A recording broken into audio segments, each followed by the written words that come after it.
called negation pseudoclasses. Now, a negation pseudoclass is kind of a different kind of way that we can look at CSS, because up until this point we've been basically taking elements such as paragraphs and applying styles to them. But with a negation pseudoclass, we pretty much say what we want to exclude from the CSS rules. Sounds weird? It is. So let me mention this first. I basically took everything out of main CSS, and in our regular main website I just have 5 paragraphs that aren't styled at all, and it has a parent of mommy. So we're basically working with this 5 boring plain paragraphs. So now the first thing I want to do is I want to apply an overall style to the entire website. So go ahead and add asterisks. And by the way, if you forgot, an asterisk pretty much means affect every tag, whether it's a paragraph, a span, div, affect everything. And what I want to do is I pretty much want to turn everything blue. So now if we refresh this, no matter if it's a paragraph, a div, whatever it is, it's going to turn everything blue just like that. Pretty sweet, huh? So now, for the sake of this tutorial, let me change a couple of these. I want to put the first one and third one in the Sally class. So now 2, 4, and 5 are in the Bucky class. The first and third paragraph are in the Sally class. So go ahead and save that. And now I'm actually going to type out this rule, because once I type out the entire rule and then I talk you guys through it, it's going to be really easy to see, because you can pretty much read it from left to right and understand what it's saying.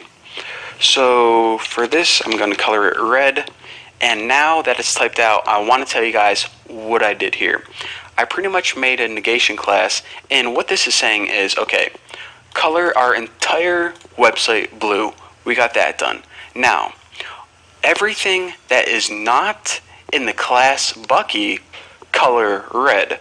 So if you look, what's not in the class Bucky? Well, Sally isn't in the class Bucky, and this Sally isn't in the class Bucky. So those things, we say, okay, color red. So let's go ahead and refresh this, and if we do that, we can see that these paragraphs indeed got colored red, because the only thing in this website that wasn't in the class Bucky was this first and third paragraph. So basically, in order to use negation pseudoclasses, we are basically excluding some things from the overall style, whatever style it inherited. So in order to do that, add a colon and type the keyword not. Now inside the parentheses right after it, we want to say what things do we want not to be affected. And for this, we wrote anything that's not in the class Bucky. And since that's not affected, we need to write, okay, well, then what rule do we want to apply to it? And we just gave it the attribute of red font coloring. So if we look at this one more time, we see that we have 2 paragraphs that are not in the class Bucky, and that is why those got styled red or excluded from what rule was inherited. So that is a negation pseudoclass, and in the next tutorial I'm going to be covering some weird symbols, some other rules.